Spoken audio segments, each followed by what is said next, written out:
അത് കഴിഞ്ഞ് അവരെല്ലാവരും വീണ്ടും ചിന്തിച്ചു ഈ പ്രശ്നത്തിന് എന്തെങ്കിലും പരിഹാരമുണ്ടോ എന്ന്.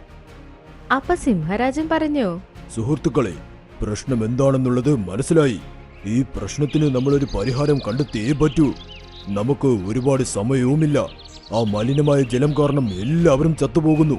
ആ വെള്ളമല്ലാതെ നമുക്ക് കുടിക്കാൻ വേറൊരു ജലസ്രോതസ്സുമില്ല.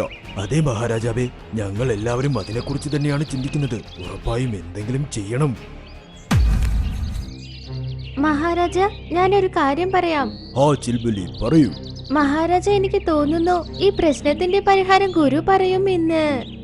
അദ്ദേഹം ഈ കാടിന്റെ വളരെ പഴയ മൃഗമല്ലേ? അദ്ദേഹത്തിന് എല്ലാ പ്രശ്നത്തിനും പരിഹാരം അറിയാം.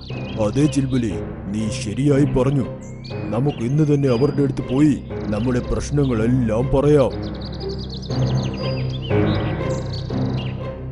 അത് കഴിഞ്ഞവരെല്ലാവരും ചേർന്ന് സ്വാമിജി ഗൊറില്ലയെ കാണാൻ പോയി.